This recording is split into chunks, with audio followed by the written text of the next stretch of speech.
My name is Darcy Ingram, and I am 32 years old. 3 days before my wedding, my dad called. It was a Tuesday. I was in my workshop trimming roses for the centerpieces, soil under my nails, playlist on low, and the caller ID said Dad, so I picked up with my elbow because my hands were wet. 6 words. That is all it took. I am not walking you down the aisle. I set the pruning shears on the counter, wiped my hands on my jeans, said nothing for maybe 5 seconds, which does not sound long until you are the one counting. Vanessa says it would upset her, he said. My sister. Vanessa. 3 years older, married, 2 kids, and apparently still the center of every decision my parents make, even mine. Your sister is going through a rough time, Darcy. Her marriage. You know. I did know, but this was my wedding, not hers. 10 minutes later, my mom called to finish the job. Go solo, stop making drama, lots of modern brides walk alone. She said it like she was reading a brochure.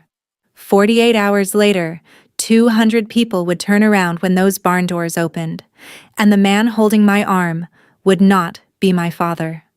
Welcome back to Calm Drama Stories. This is a place where we share real stories about family, boundaries, and the people who show up when it matters most. Drop a comment and be sure to subscribe. I grew up in Ridgewood, Connecticut. White clapboard houses, leaf blowers on Saturdays, the kind of town where everyone knows your mailbox but not your middle name. Vanessa was the bright one, straight A's, debate team captain. Piano recitals where my parents sat front row with the camera. My dad introduced her at neighborhood cookouts the same way every time. This is Vanessa. She is going to be a lawyer. He said it like it had already happened. I was the one who came home with dirt on my knees. I built a greenhouse in the backyard when I was 14, scrap wood from a neighbor's renovation, plastic sheeting from the hardware store, a hinge I pulled off an old cabinet. It stood 7 feet tall, and it was not pretty. But it grew tomatoes the size of my fist by August. That year, my school science fair fell on the same Saturday as Vanessa's regional spelling bee. I entered my greenhouse tomatoes, heirloom seeds, controlled soil pH, growth journal with daily photos. I won first place. Blue ribbon pinned to my poster board by the time my dad walked in. He walked in 40 minutes late. The judges were already stacking chairs. Sorry, kiddo, Vanessa's event ran long. He glanced at the ribbon, nodded, said good job, the way you say it to a stranger's kid at a checkout line. Then he checked his phone. That greenhouse stayed in the backyard for 9 years. I repaired the hinge twice, replaced the sheeting once. My mom called it an eyesore. My dad called it nothing. He never mentioned it again. But it kept growing tomatoes every summer, whether anyone noticed or not. My high school graduation was on a Thursday in June. That same week, Vanessa got her acceptance letter to Columbia's MBA program. My parents decided to combine the celebrations into one dinner at Ristorante Luca downtown. 3 speeches were given. All 3 were about Vanessa. My dad raised his glass. To our Columbia girl. My mom wiped her eyes and said she always knew. Vanessa thanked them for believing in her. I ate my pasta and clapped in the right places. No one mentioned my diploma. I had graduated with a 3.7 GPA and an acceptance to the University of Connecticut's horticulture program. I paid my own application fee from the landscaping jobs I had been running since sophomore year, mowing, weeding, planting beds for 6 neighbors at $40 each. When I told my mom about the horticulture degree, she set her coffee mug down and looked at me like I had said something in another language. That is not a real career, Darcy. 5 words. She said them once to my face and apparently many more times behind my back. Ruth Kellerman, our neighbor 3 doors down and my grandmother Eleanor's closest friend, told me years later that she overheard my mom on the phone with her sister saying the same thing. Darcy is studying gardening. I do not even know what to tell people. Vanessa's MBA tuition was paid in full by my parents, $22,000 a year. I know the number because Donna, my mom, mentioned it at Thanksgiving like it was a public service announcement. My tuition? I paid myself. Landscaping in the summers. Greenhouse work on campus during the school year. Student loans for the rest. Nobody announced my balance at the dinner table. Vanessa married Preston Hale 3 years after Columbia. Investment banking. Charcoal suit at the rehearsal dinner. Cufflinks that cost more than my truck payment. My parents glowed at the wedding like they had personally arranged the stock market. Then the grandchildren came. Lily first, now 5. Owen, 2 years later, now 3. My dad retired from his insurance firm the same year Owen was born, and those 2 kids became the center of his universe. He drove to Vanessa's house in Darien 3 times a week. He built Lily a swing set. He read Owen the same train book 47 times because Owen screamed if he stopped. Vanessa noticed. She noticed the way you notice a lever you can pull. The first time she used the kids was over Christmas seating. Vanessa wanted the head of the table. My dad gave it to her. The second time was about a family photo. Vanessa wanted it retaken without me in the background. My dad asked me to step aside. The third time, I heard it myself. Speakerphone. My dad did not realize I was in the kitchen. If you walk her, I will not bring the kids to Christmas. My dad paused. I could hear his breathing through the phone. Then Vanessa's voice, calm and practiced. I mean it, Dad. It is too much for me right now. You know what I am going through. My dad said, Okay, Nessa. Okay. My mom walked into the kitchen 30 seconds later, saw my face. She knew I had heard. Her response was not an apology. She is their mother, Richard. Do not push her. That was the hierarchy. Vanessa, then the grandchildren, then my parents' comfort, then somewhere below the property taxes. Me. I met Marcus Delaney on a Tuesday in April 3 years ago. I was planting a rain garden for the county drainage project along Route 12. He was the structural engineer building the bridge 60 yards upstream. We both showed up at 6:30 in the morning. We both drank black coffee from thermoses. He saw me hauling a bald root system out of my truck bed and walked over without being asked. Need a hand? I have got it. I know, but my coffee is done and I am bored. That was the first sentence Marcus ever said to me that was not about drainage grades. Our first date was a nursery tour and then tacos from a truck in the parking lot. He had dirt on his boots. I had dirt on mine. It was the most natural evening of my life. He introduced me to his dad 2 weeks later. Frank Delaney, 63. Retired carpenter. Hands like leather gloves someone left in the sun too long. He lived alone in the same house he had built with Marcus's mom, who died of pancreatic cancer 8 years earlier. There was a workshop in the back with sawdust on every surface and a radio tuned to a classic rock station that I am not sure he ever turned off. Frank called me kiddo by week 3. By month 2, he had built me a bookshelf for my workshop. White oak, sanded smooth, dovetail joints. He carved my initials on the inside of the left panel, D.I. Small enough you would miss it unless you knew where to look. I run my fingers over those letters every morning when I open the shop. You got dirt under your nails, he said the first time he visited my greenhouse. Good. Means you built something today. Nobody in my family had ever said that to me. Marcus proposed in the botanical garden I designed for the Ridgewood Public Library. It was an October evening, and the Japanese maples were turning that deep burgundy that makes people stop their cars. He got down on one knee next to the stone bench I had set into the path 2 summers earlier. I said yes before he finished the question. That night, I called my parents. My dad picked up on the 4th ring. I told him. There was silence for about 3 seconds. Then, congratulations. Not, I am happy for you. Not, tell me everything. Just the word you say when a coworker announces their promotion. My mom took the phone. Is he from a good family? She did not ask if I was happy. She did not ask about the ring, or the garden, or the evening. She asked about his family the way she might ask about his credit score. He is, I said. His dad is a carpenter. Silence again, the kind where someone is choosing not to say what they are thinking. I sent the wedding invitation by hand. I designed it myself. Botanical illustrations along the border, pressed fern on the inside flap. I drove it to their house and left it in the mailbox because I did not want to watch them open it. I also asked my dad to walk me down the aisle. He said yes. Quickly, almost reflexively, like someone agreeing to hold a door. Marcus said what he always says, when I give my parents a chance they have not earned. He put his hand on my knee and looked at me with those steady brown eyes. You know who they are, Darce. I know, but I want to give them one more chance. He nodded. He never tells me what to do with my family. He just makes sure I have somewhere soft to land afterward.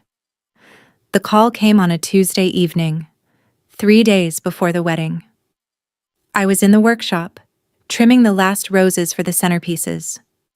14 arrangements, each one hand-tied. The radio was playing something with a fiddle and I was humming along when the phone lit up on the workbench. Dad. I wiped my hands on my jeans and picked up. Darcy, I need to tell you something. His voice was the one he used when he was about to deliver bad news to a client. Steady but detached. Professional avoidance. I am not going to walk you down the aisle. The pruning shears were still in my other hand. I set them down slowly, the way you set something down when you are not sure you can hold it without breaking it. Vanessa says it would upset her. Dad. Vanessa is not getting married, I am. She says seeing me give you away would be too painful right now. Her marriage is going through a rough patch. You know that. So, my wedding day is about her feelings. Silence. Long. I could hear the television in his den. Some game show. I am sorry, Darcy. I did not yell. I did not cry. I asked him one question. The only one that mattered. Did Vanessa threaten you with the kids again? More silence. Then his voice dropped lower, as if someone might hear. She said if I walked you, she would not bring Lily and Owen to Christmas. There it was. The lever. The same lever she had been pulling for years, and he had been folding to every single time. His grandchildren traded for his daughter's wedding day, and he chose the trade without blinking. Okay, Dad. Darcy, please understand. I said okay. I hung up, set the phone on the workbench, picked up the shears, finished the 14th arrangement. My hands did not shake. I wanted them to. Shaking would have meant I was surprised. I was not surprised. I was just finally done pretending I might be. My mom called 10 minutes later. Right on schedule. Donna Ingram does not leave loose ends. Your father told you. Yes. Darcy, do not make this bigger than it is. Go solo. Lots of modern brides walk alone. It is actually quite empowering if you think about it. She said empowering the way someone says organic when they do not buy organic.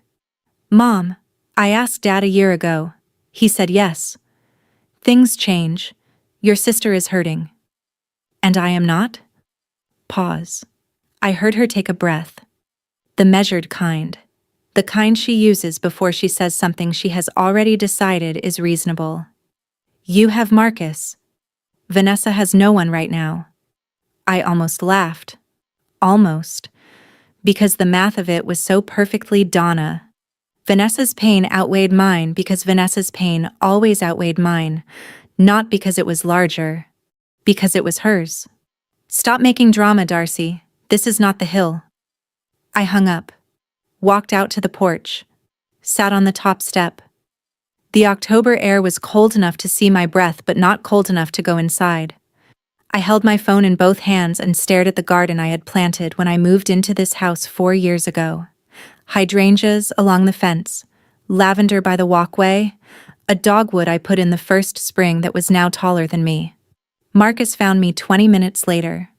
No tears, just sitting, holding the phone like it was something I was not sure I wanted to keep. He sat down next to me, did not ask what happened, did not say, "I told you so," just put his arm around my shoulder and waited. After a while, I stood up, walked through the workshop, stopped at the oak bookshelf Frank built me, ran my fingers along the inside panel, found the carved letters, D.I., traced them twice. Then I went to bed. Wednesday morning, 2 days before the wedding. Marcus made eggs, scrambled the way I like them, with chives from the windowsill pot he keeps alive for me because I somehow managed to overwater indoor plants while running a professional landscaping business. He set the plate down, sat across from me, waited. "My dad is not walking me. I heard you on the phone." He poured coffee. "What do you want to do?" Not, "I will fix this," not, "let me call them," just, "What do you want to do?" That is Marcus. He does not rescue. He stands next to you and hands you the thing you need. "I do not want to walk alone." "Then you will not." He took a sip, set the mug down, looked at me the way he looks at a structural plan, calm, focused, already 3 steps ahead. Dad has been practicing his tie knot since the engagement. I watched him YouTube it twice last Sunday. I smiled. First one in 12 hours. I cannot ask Frank to do that. It is too much. Darce, that man built you a bookshelf he did not have to build.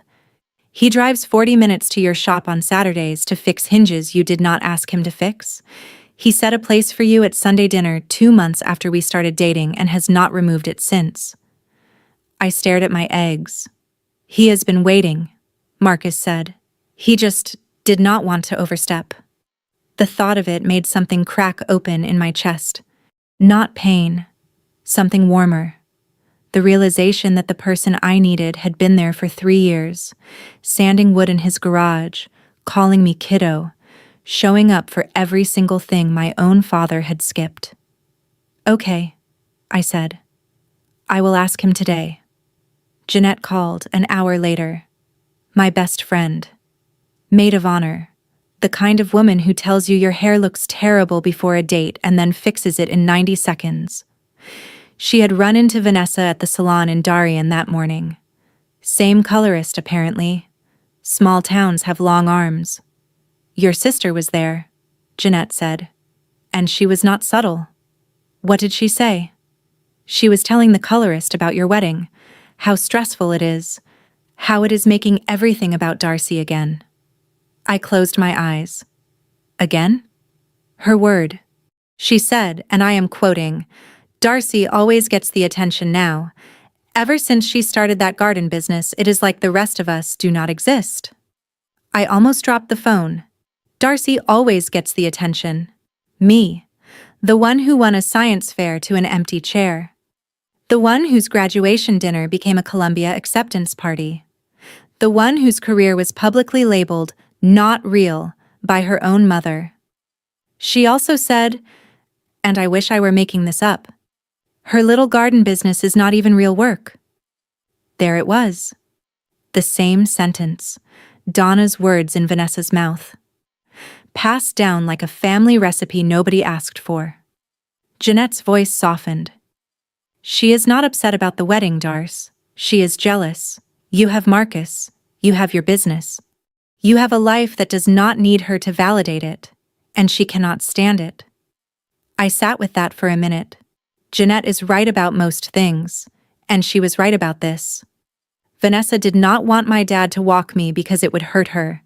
She wanted him to stay home because my happiness was something she could not control, and controlling the aisle walk was the closest she could get.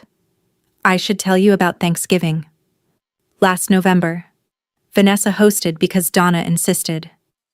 "Your sister has the bigger dining room." This was technically true. It was also beside the point. Preston sat at the head of the table in a shirt that probably cost what I charge for a full garden install. He checked his phone 11 times during the meal. I counted because I was seated directly across from him, and there was nothing else to look at while Donna talked about Vanessa's kitchen renovation. Vanessa was loud that night. Not the normal, loud. The loud where you are trying to fill a room so nobody hears the silence underneath. She laughed at things that were not funny. She refilled glasses that were still half full. She touched Preston's arm twice, and he did not react either time. Then Lily said it. She was 5. She had mashed potatoes on her chin, and she said it the way 5-year-olds say everything, clearly and without knowing what it means.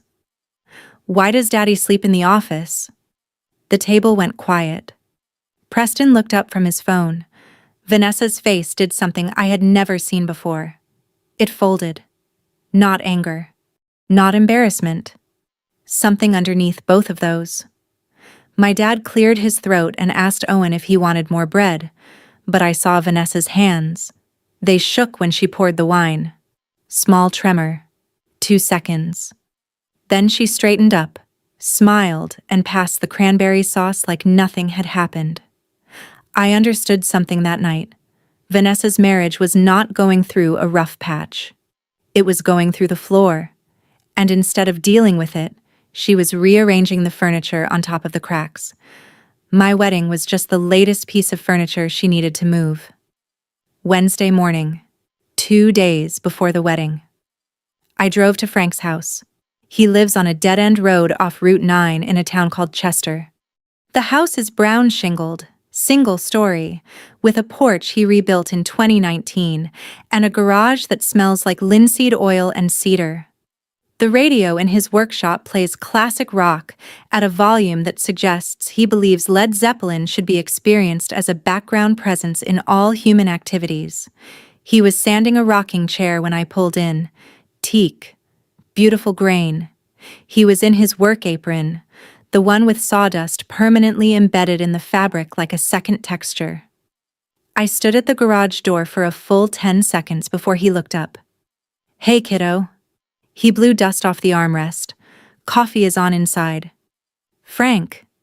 He must have heard something in my voice because he set the sandpaper down immediately, turned to face me, wiped his hands on the apron. My dad backed out of walking me down the aisle. He did not say, "I am sorry."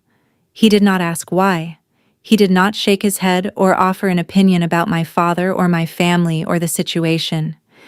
He just looked at me with those steady gray eyes, the same eyes Marcus has, and said 5 words.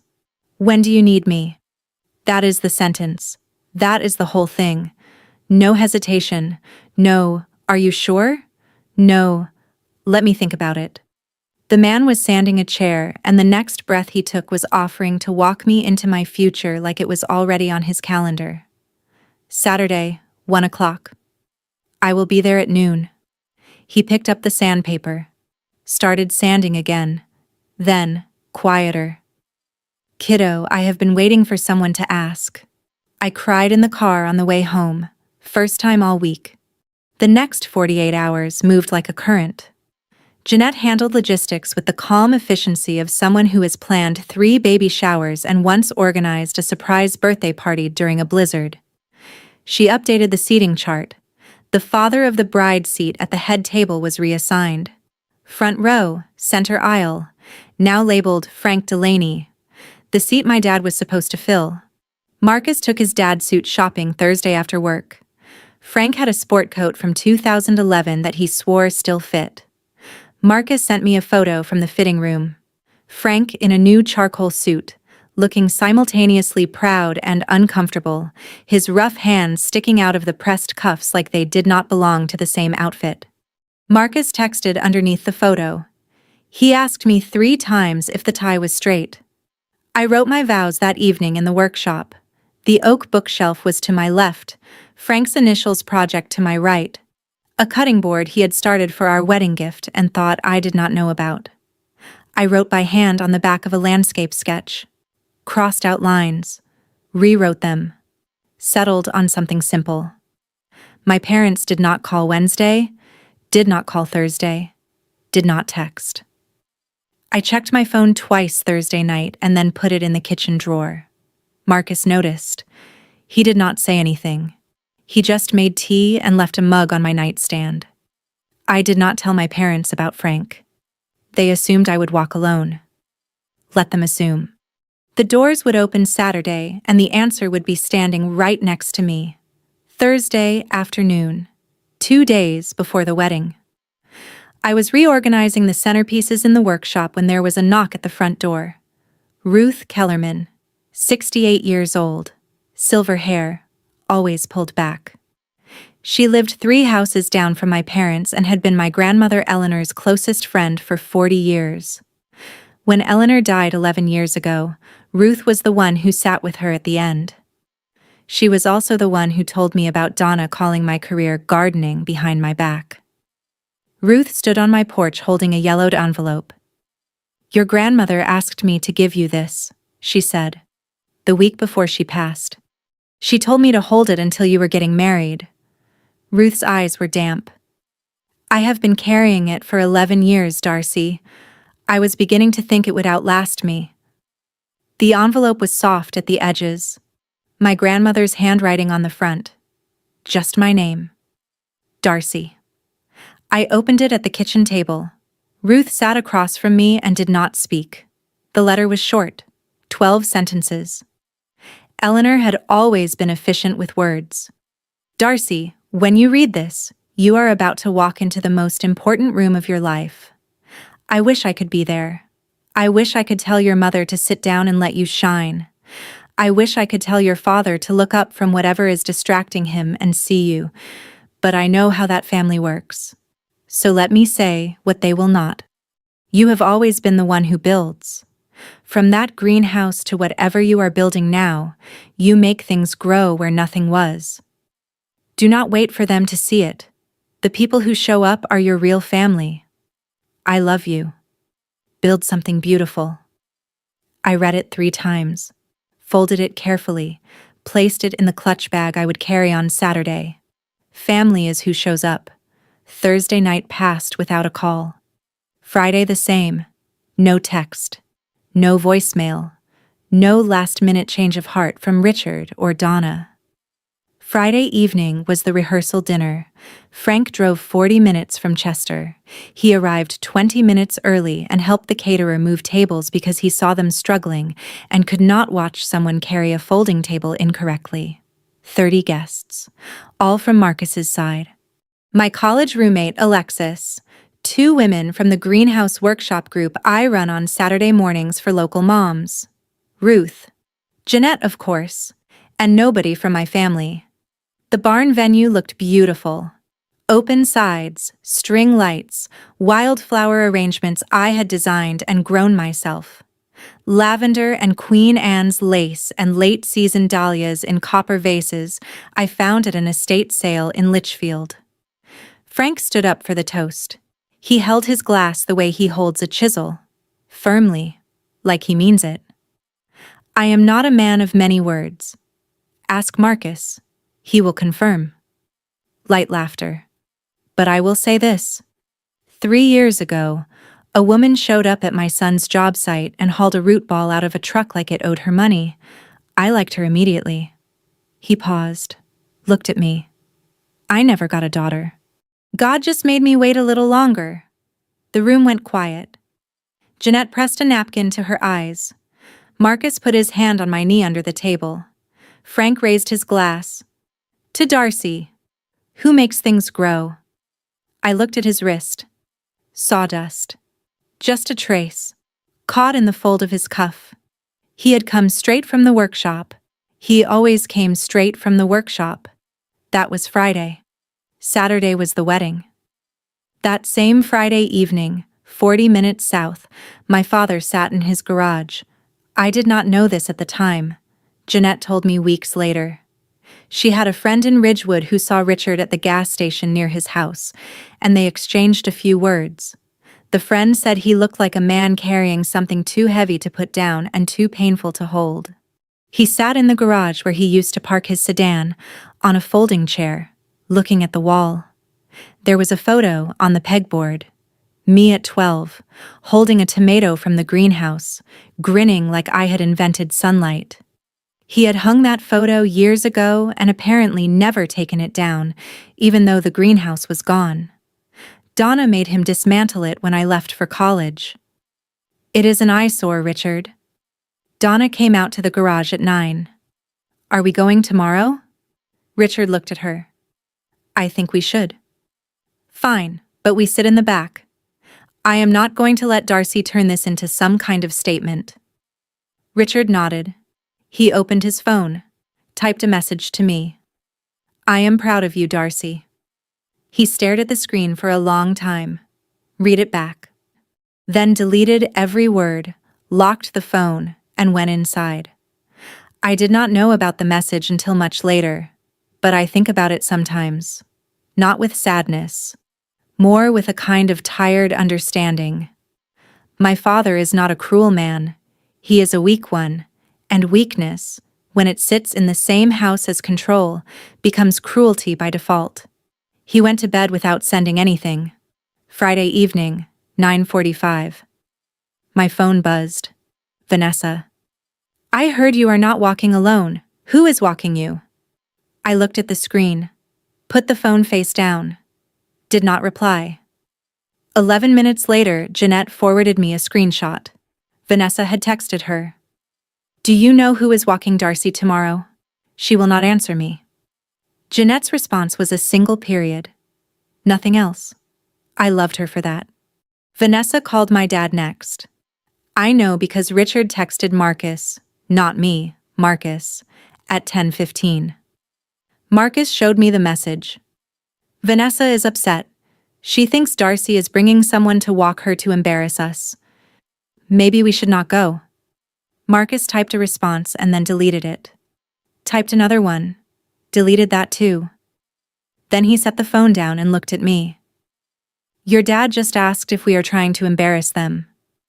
At my own wedding. That is what he said. I took a breath. Held it. Let it go. Donna called Richard back.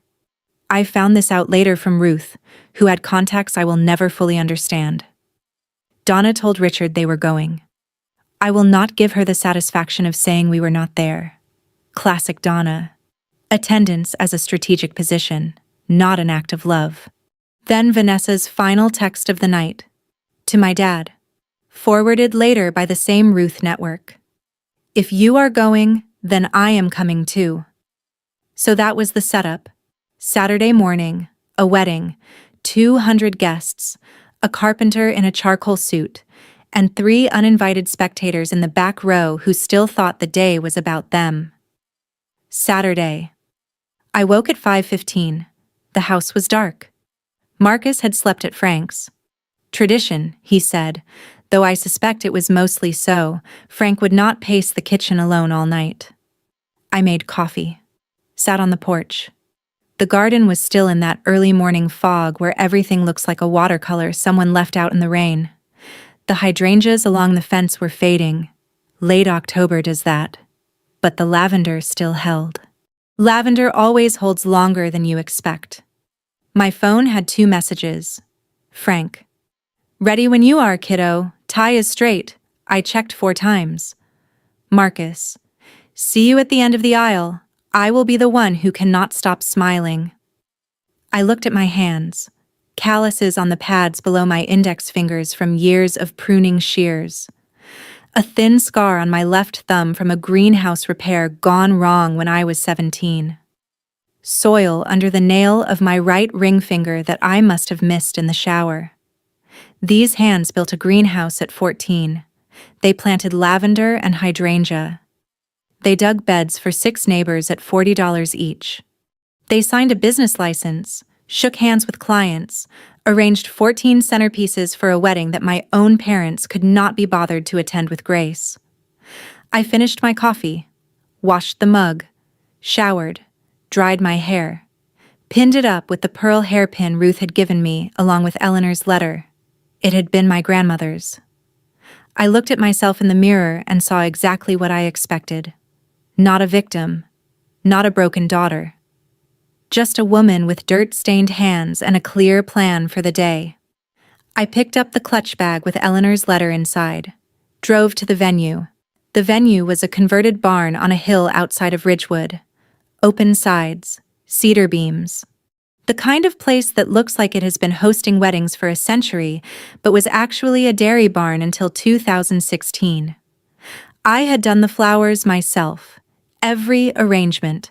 Wildflower bundles in copper vases, lavender, Queen Anne's lace, late dahlias, sprigs of rosemary because my grandmother always said rosemary was for remembrance. The altar was framed with climbing clematis I had trained on a wooden trellis Marcus built. It smelled like earth and October. Jeanette was already in the bridal suite when I arrived. She had my makeup kit open and a mimosa in hand. "You look like a woman who has been awake since 5:15. "Close enough. Sit down." She worked quickly. Foundation. Blush. A lip color she called Quiet Power that I am fairly certain she made up on the spot. Ruth arrived at 10 with a small velvet box. Inside, a pair of pearl drop earrings. "Your grandmother's," Ruth said. "She wore these to her own wedding in 1974. Something borrowed, something old. Both in one." I held them in my palm. They were warm, as if someone had just taken them off. Alexis and my 2 college friends arrived next. The 5 of us in the bridal suite. Jeanette fixing my hair. Ruth sitting in the corner with her hands in her lap like a woman who had been waiting 11 years for exactly this morning. No mother. No sister. Jeanette caught me glancing at the door once. "Stop looking at that door, Darce. Everyone who matters is already in this room." She was not wrong. But it still stung, the way an old bruise stings when you bump it on something you thought you had moved out of the way. A knock at the door. 10:45. Jeanette opened it. Frank stood in the doorway in his new charcoal suit. White shirt. Navy tie Marcus had picked out. His hands hung at his sides, still rough, still scarred from decades of wood and nails and things built for other people. He saw me in my dress and stopped. For a man who spends his life measuring cuts to the 16th of an inch, Frank is remarkably imprecise with his emotions. His eyes filled immediately, his jaw tightened. He blinked twice, hard, and then said, "Oh, kiddo." "Do not cry, Frank. I just got my mascara on." "I am not crying." Sawdust. Gets everywhere. Jeanette laughed from across the room. Ruth smiled. He reached into his jacket pocket and pulled out a small wooden box. Walnut. Hand finished. Inside was a boutonniere, dried oak leaves, baby's breath, wrapped in twine. "Made it this morning. Figured flowers from a store would not feel right for you." I pinned it to his lapel. The oak leaves were from his workshop. Same white oak as the bookshelf. Same wood that had been part of my life for 3 years, built into the walls of my daily routine. "You look beautiful," he said. Then he corrected himself. "No, you look strong." Nobody had ever said that to me on a day when I was supposed to look beautiful, and it was exactly the right word. He took a seat in the corner next to Ruth. The 2 of them sat there quietly. A 63-year-old carpenter and a 68-year-old retired teacher, like the most unlikely security detail in wedding history, waiting for the doors to open. At noon, I peeked through the curtain at the side of the barn. Marcus's side was full. Aunts, uncles, cousins, friends from his engineering firm. His cousin brought a toddler who was already asleep. His college roommate was adjusting a bow tie that looked borrowed. My side was smaller but not empty. Ruth's seat was reserved up front. Alexis and the college girls were there. 7 women from my greenhouse workshop, the Saturday morning group where I teach local moms how to start vegetable gardens. 3 landscaping clients who had become friends over the years. My accountant, Gloria, who once told me my quarterly taxes made her proud. And then I saw the back row. Far right. 3 figures. Richard in a dark suit, looking at his shoes. Donna sitting rigid with her purse on her lap like a shield. And Vanessa in a dress that was slightly too formal for an outdoor barn wedding, scanning the room with the expression of someone cataloging exits. They came. My stomach dropped, not because I was afraid, because for 1 second, one stupid, reflexive second, my heart said, maybe they are here to make it right. Then I watched Donna lean over and whisper something to Richard, and he nodded without looking up, and I knew. They were not here for me. They were here so they could say they were here. Attendance as alibi. I let the curtain fall. Turned back to the room. Jeanette was adjusting her bouquet. Frank was brushing something off his sleeve. Ruth was reading Eleanor's letter one more time. I had shown it to her that morning, and she had cried quietly for 3 minutes. The coordinator stepped in. 15 minutes. The music started at 1 o'clock sharp, a string quartet Marcus had found through a friend. They played something soft and ascending. I do not know the name, but it sounded like sunlight moving through trees. The bridesmaids walked first. Alexis, then Sarah, then Jeanette last. Jeanette paused at the door and looked back at me. Winked. Then she stepped through and the aisle swallowed her in white light. Silence. The brief, held breath kind where 200 people go still at once, and the only sound is the wind through the open sides of the barn. The coordinator touched my arm. Ready? I opened the clutch bag, took out Eleanor's letter, read one line, the last one. The people who show up are your real family. I folded it, put it back, closed the clasp. Frank stepped beside me. He offered his arm. His sleeve was crisp, but his hand was the same. Rough, warm, calloused from 40 years of building things for people he loved. I placed my hand on his forearm and felt the steadiness of a man who does not shake. You good? He asked. I am good. Then let us go show them what showing up looks like. The barn doors swung open. Light flooded in. October sun, low and gold, catching the dust motes in the air like someone had scattered glitter by hand. 200 heads turned. And there we were. Frank Delaney and Darcy Ingram, a carpenter and a gardener. Neither one of us related by blood. Both of us exactly where we were supposed to be. I felt his hand cover mine on his arm. Steady. Warm. The rough grain of decades of work pressed against my skin. He took the first step and I matched it. We walked. I did not look at the back row. I did not need to. I looked straight ahead, where Marcus stood at the end of the aisle with wet eyes and a grin that said everything his words would say later.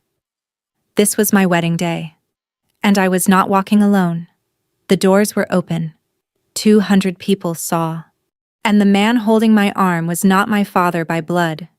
He was my father by choice. If you have ever found family outside of blood, someone who showed up when the people who should have did not, hit subscribe and stay with me. Because what happened next is a moment I will carry forever. The aisle was 60 feet long. I know because I measured it myself during the venue walkthrough in August. 60 feet of reclaimed oak planks. The irony of walking on oak toward a future given to me by a man who built with it was not lost on me, though I did not think about it at the time. At the time, I was counting Frank's steps. Left, right, left. Slow and steady. The same rhythm he uses when he planes a board. Measured, intentional. The kind of pace that says I have done this before in my bones, even if I have not. The gasps started about 10 steps in. Not loud. Just the small, involuntary sounds people make when they are putting together a story in real time. Guests who knew. Jeanette's friends. The greenhouse workshop moms. Gloria, my accountant. They smiled and pressed tissues to their eyes.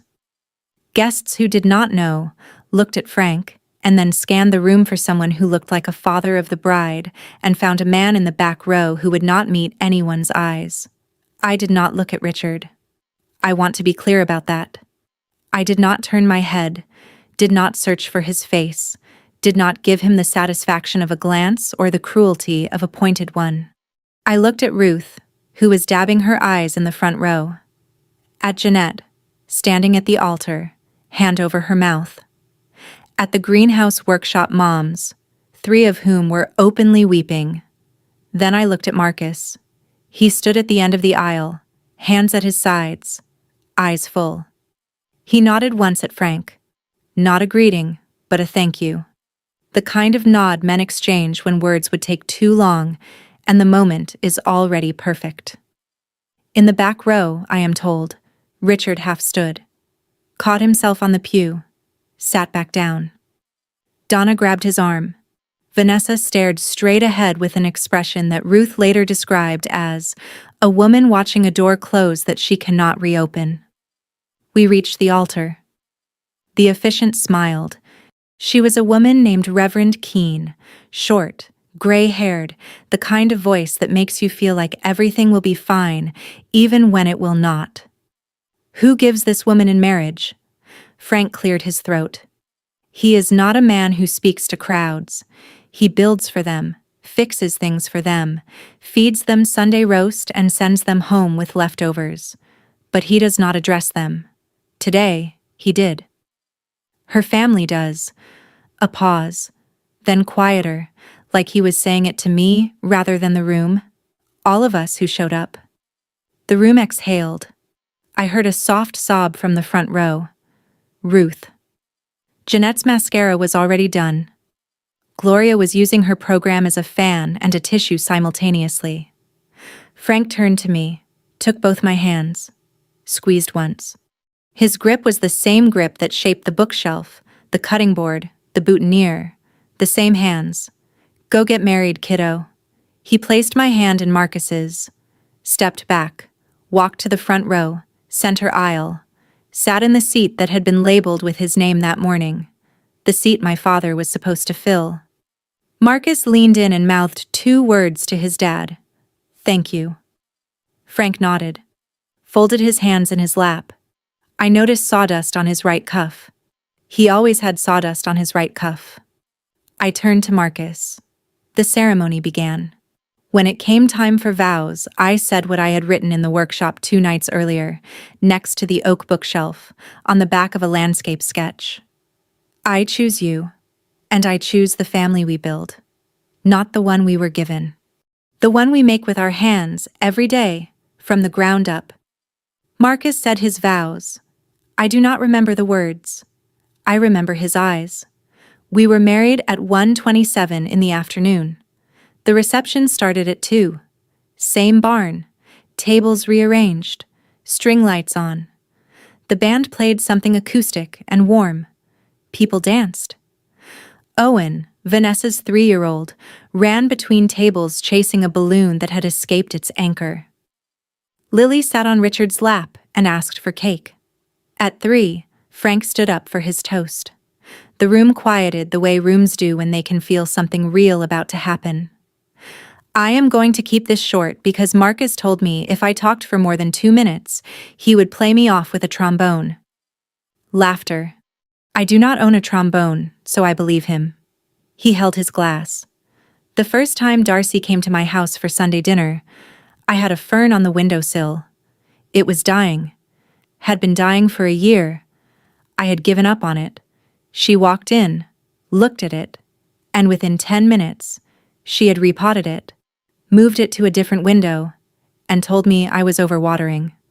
He looked at me. I knew then. Any woman who saves a dying plant without being asked is also the kind of woman who will save a dying old man from eating alone every Sunday. Silence. Then the room broke open. Applause. Tears. Jeanette stood up and clapped until her palms were red. People started talking after the toast. Not to me directly, but around me, the way you talk at events when you want the person to overhear. She designed the garden at Ridgewood Library, you know.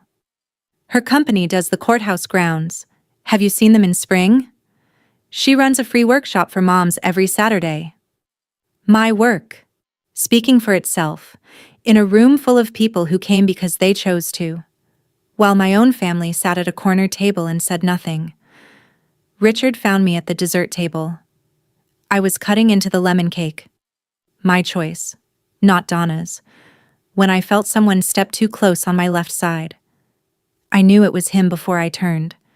He smelled like the same aftershave he has worn since I was 7. Old Spice, the one in the white bottle. Darcy. I turned. He was holding a glass of water. Not champagne. Water. His eyes were red at the edges, and his jaw was doing the thing it does when he is trying not to say something that might come out wrong. That man. He did a good job. His name is Frank. Richard nodded. Frank. Yes. He did a good job up there. He did. Silence. Richard looked at the cake, at the table, at anything that was not my face. I wanted to say I am sorry. I looked at him. Not with anger, not with forgiveness. Just the flat, clear gaze of someone who has spent 32 years watching a man choose the path of least resistance. Sorry that you missed it, I said. Or sorry that everyone saw? He flinched. Small. The kind of flinch that only happens when someone says out loud what you have been thinking for 3 days. Before he could answer, Donna appeared, hand on his elbow, guiding him away the way she always guides him, firmly, like steering a cart. Richard, come sit down. She leaned toward me as she turned him away, voice low, controlled. The same tone she used on the phone Tuesday night. Do not make a scene, Darcy. I picked up the cake knife, set a slice on a plate. I am not the one making scenes, Mom. I am cutting cake. She walked away. Richard followed. He always follows. The father-daughter dance was at 4. Except it was not a father-daughter dance. It was Frank and me, on a barn floor, under string lights, to a song Marcus picked. An acoustic cover of Lean on Me that made Jeanette cry for the 3rd time. Frank danced the way he builds, carefully, with attention to where his feet were going. He held my hand in his and kept his other hand on my shoulder, not my waist, because Frank is the kind of man who respects a boundary even at a wedding. I step on feet, he warned. I know. Marcus told me. That boy has no loyalty. I laughed. The room laughed. 200 people watching a carpenter dance with a gardener and feeling something true underneath the music. At the corner table, Vanessa watched. Preston was not there. He had a work trip. Or that is what she told Donna. The chair next to her was empty, and she was gripping a champagne flute like it owed her something. Ruth walked over and sat down beside Vanessa. Not hostile, not warm. Just present. The way Ruth does everything. Eleanor would have been so proud of Darcy today, Ruth said. Vanessa looked at her. She would have been proud of both of you, Vanessa, if you had let her. Vanessa's eyes filled. She set the glass down, stood, walked to the bathroom. She was in there for 15 minutes. When she came out, her makeup was freshly applied, but her eyes were swollen and her hands were still shaking the way they shook at Thanksgiving. I saw her cross the room from the dance floor. I did not go to her. I did not send someone after her. I kept dancing with Frank. Some doors close because you shut them. Others close because the person on the other side stopped holding them open. I did not see my parents leave. Jeanette told me later they slipped out around 5, between the cake cutting and the bouquet toss, the way you leave a party you were never really at. The drive home for Richard and Donna was 40 minutes. Ruth heard from a neighbor who heard from Donna's sister that neither of them spoke for the first 20. Then Richard said something. That man built her a bookshelf. Donna looked at him. What? In her workshop. Oak. With her initials carved inside. Donna stared at the road. When was the last time we built her anything, Donna? No answer. The road between Ridgewood and their house runs along the reservoir. Flat water, dark trees, the kind of drive that gives you too much time to think. She did not even look at me, Richard said. When she walked down the aisle, she did not look. She was looking at Marcus. She was looking at everyone except me, and she was right to. Donna said nothing. Richard pulled into the driveway. Donna went inside. Richard sat in the car. The garage light was still on from Friday night.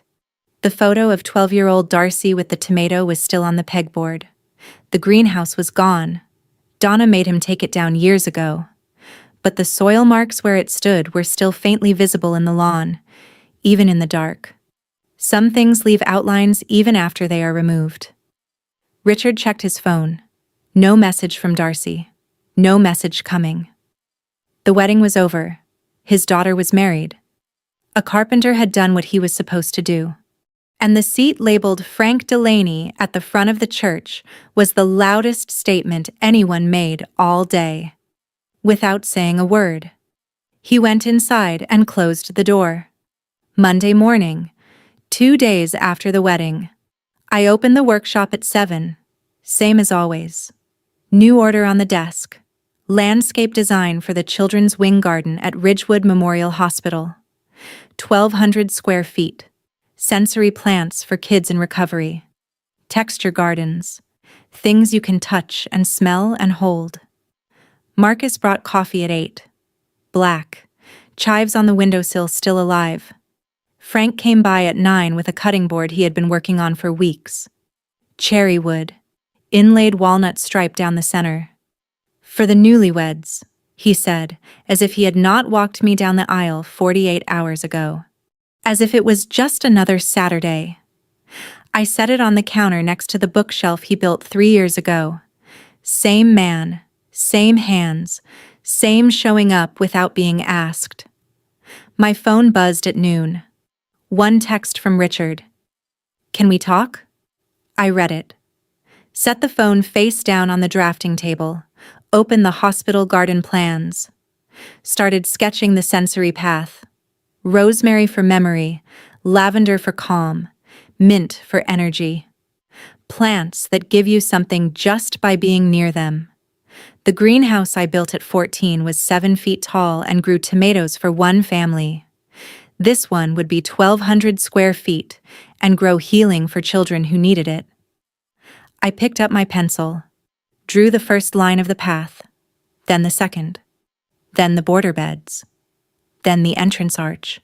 Outside, the October light moved through my workshop window and caught the carved letters on the inside of the bookshelf. DI small enough to miss, deep enough to last. I did not answer the text. I had work to do. 2 weeks after the wedding, Vanessa called. I was on a job site, the hospital garden, measuring drainage grades, when her name appeared on my screen. I almost let it go to voicemail. Almost. But something in me, some remnant of the girl who repaired the greenhouse hinge twice because she believed things could be fixed, made me answer. Darcy. I am here. Silence. Long enough that I checked to see if the call dropped. Preston left. I set down my measuring tape. He moved out last week, took his things while I was at the grocery store. Left a note on the counter. I waited. Vanessa's breathing was uneven. Not crying. Trying not to cry. I just thought you should know. Okay. Another pause. Then her voice broke. Not dramatically. Not the way she performs for my parents, but quietly. Like a crack in a wall that has been spreading for years and finally reached the surface. I thought if I could keep Mom and Dad focused on me, it would fill the gap. Preston was not there. The kids were not enough. I needed to be the center of something. And my wedding was in the way. Your happiness was in the way. I let that sit. I did not comfort her. I did not attack her. I stood on a construction site with dirt on my boots and held the phone and listened to my sister finally say the thing she had been hiding behind manipulation for 3 years. Vanessa, I hope you find what you need. I mean that. But I am not your emotional cushion anymore. I cannot be the thing you lean on while you push me down. She cried, quietly. I let her. Then I said goodbye and went back to measuring. A letter arrived the following week. Handwritten. My father's handwriting. Small, tilted, the penmanship of a man who learned to write in a school that still used fountain pens. Not a text, not a call, a letter, mailed with a stamp, postmarked Ridgewood. I opened it in the workshop, alone, standing next to the bookshelf. Darcy, I should have walked you down that aisle. I knew it when Vanessa asked me not to, and I knew it when your mother told me it would be fine, and I knew it when I sat in the back row and watched another man do what I was supposed to do. I chose wrong. I have been choosing wrong your whole life, and telling myself it was easier. It was not easier. It was just cowardly. I let your sister use those children as a wall between us. I let your mother tell me that keeping the peace was the same as being a good father. It was not. Keeping the peace meant keeping you at a distance, and I did it because I was too afraid of what would happen if I pushed back. Frank earned what I threw away. He showed up. I did not. I do not expect you to forgive me. I do not think I would forgive me either. But I want you to know that the photo of you holding that tomato is still on my wall, and I wish I had told you then what I should have said 1,000 times since. I am proud of you, Darcy. I always was. I was just too weak to say it out loud. Dad. I read it twice, folded it, placed it in the desk drawer next to Eleanor's letter. 2 letters, 2 very different weights. I did not reply. I used to think family was the people you were born to, the ones who shared your blood, your name, your dinner table. I do not think that anymore. Family is the man who drives 40 minutes to your workshop on a Saturday to fix a hinge you did not ask him to fix. Family is a letter in a yellowed envelope from a woman who has been gone 11 years. Family is who shows up. That is my story. 3 days of silence. 1 letter from a grandmother.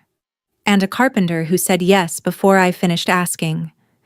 If this reminded you that family is a choice, not an obligation, share it with someone who needs to hear it. Thank you for being here. See you in the next one.